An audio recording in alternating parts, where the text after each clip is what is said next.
Trouble with absentee ballots, new voting machines, and a global pandemic created a perfect storm for chaos in Georgia's primary election yesterday. Yamiche Alcindor reports on the challenge voters faced. Judy, it was one of the biggest tests of the voting systems ahead of the November presidential election. And some voters in Georgia waited more than 5 hours to cast their ballots. Georgia's Secretary of State called the problems, quote, unacceptable, but he put the blame on local election officials during an interview with NewsHour this afternoon. All of a sudden, we opened up these polling locations, and one of the county election directors said, well, this is the first time that my poll workers have actually touched the system today. And so if you don't provide training, and that's really a leadership issue. If you don't provide the management and the oversight to train your poll workers, I know that you had COVID. I get that. For a closer look at what went wrong in Georgia, I'm joined by Andra Gillespie. She's a political science professor at Emory University. Thanks so much for being here. Obviously, a lot went wrong in Georgia. What happened with the voting machines, and what do you make of the Secretary of State kind of passing off the blame here?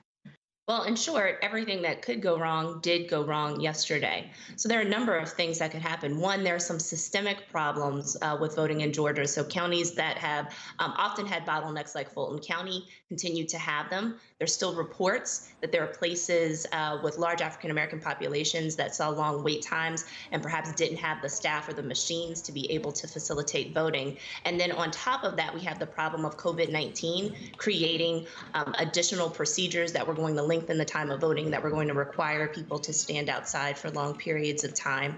And you have the problem of this being the first statewide election that was using a new voter system. So people were not used to having the system, and thus there were problems getting it set up and acclimating the poll workers to the system. And that was probably compounded by the COVID crisis on a number of dimensions. It would have been harder to have in-person training. And in addition to that, there were places where you had poll workers who were reluctant to show up on election day because of their own health and safety. And so they canceled at the last minute, again, understaffing many precincts. It sounds like a perfect storm of things going wrong. But there's also issues with mail-in ballots. More than 1 million were cast. That's a record. What happened there?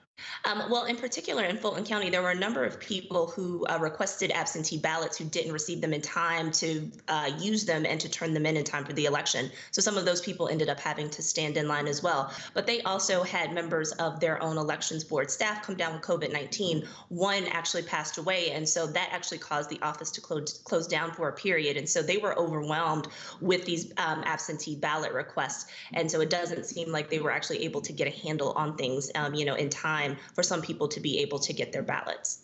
Looking ahead to the November election, how does what is happening in Georgia relate to other states, and what lessons should the nation as a whole be taking away?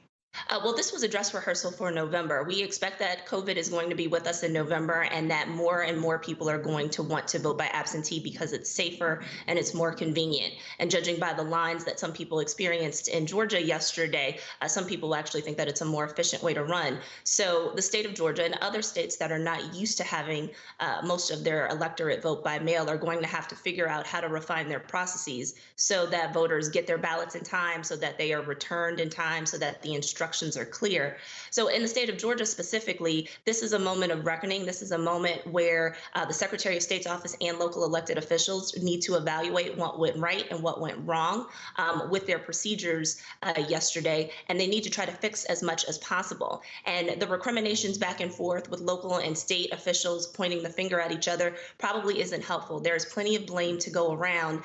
There seems to be a lack of communication on both sides in many instances, and so it may actually be appropriate for an independent third party to come in, interrogate the system, and quickly provide recommendations about what to do to go forward. Maybe we have about a minute left here. I want to ask you about Black voters and voters of color. You call this a moment of reckoning. What did we learn from what happened in Georgia that particularly impacts Black people and people of color? And how does that relate to the nation as a whole? What systemic issues do those communities usually face?